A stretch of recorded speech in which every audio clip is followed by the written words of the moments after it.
what are your expectations about the events? Please share some thoughts. I think the wonderful thing about the event is having participated in lots of conferences around the world, it's really exciting to see them beginning to appear in Ukraine, in Turkey, where that sharing of knowledge between procurement specialists can happen. And I think my biggest expectation is just the opportunity to talk to people who are in our profession. I think it's great. Thank you.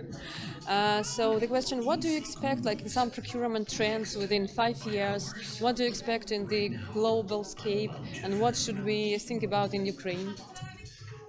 I think there are three trends. I think one is technology driven, which is that the speed at which we have to operate is going to increase.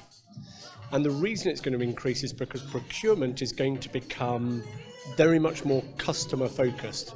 So in the same way that we see clothing retailers like Zara, who can take a design to market in a very short space of time, in almost every industry, the expectation is going to be that if the customer wants something, the business can deliver it, and that means procurement has to be able to deliver it quickly. So technology and speed. I think this other part is the ability to bring sourcing more locally. So for years, we have seen outsourcing of manufacturing. Actually, things like 3D printing that come off the back of technology, we're going to be doing it locally again. So how do we do that? The last one, I think, is people. The kind of people that work in procurement are not going to be buyers. In fact, many of them won't have ever done procurement before. They're going to be people who can network, people who can engage, people who can communicate, who are going to be operating in that very much more digital environment.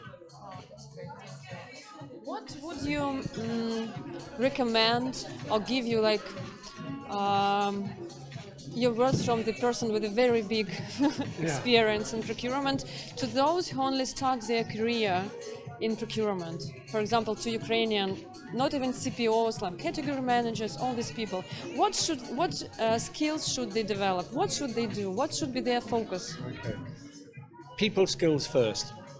But the people skills come through events like this. And I think my biggest message to procurement teams, from the most junior buyer to the CPO, is how can you engage with the international procurement community so that you can listen and learn about what's happening, and then begin to think about how you could apply that into your own business.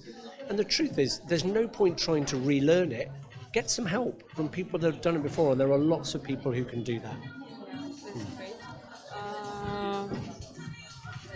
Наверное, what was also interesting that we talked a lot about, like everybody happened to be procurement or happened to be in supply chain. Yeah. So, what do you think? Who are the people who select that field? What are the competences they already have? I still believe that there's something inside, or like. Do you know what? That's a great question. I never did procurement before I did my first job as a procurement director. So I'd never been a buyer, I'd never been a quality manager, never. I just got asked to run a supply chain. So I come from the thinking, you don't need any background in procurement. In fact, I'd go so far as to say, in 5 years' time, there's a good chance that technology will replace buyers.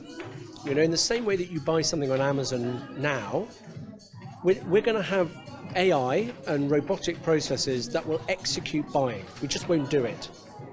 So the most junior job is going to be a category manager.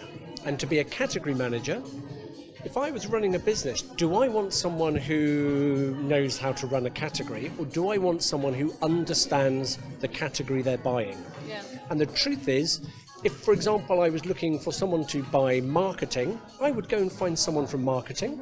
I would teach them to use the technology, and then I would let them go and do a really great job. So that's what I would do. And the thing is, like I said this morning, I would look for people with the right skills. So someone who knew marketing, who could communicate, who could network, who could engage, that's what I'd want.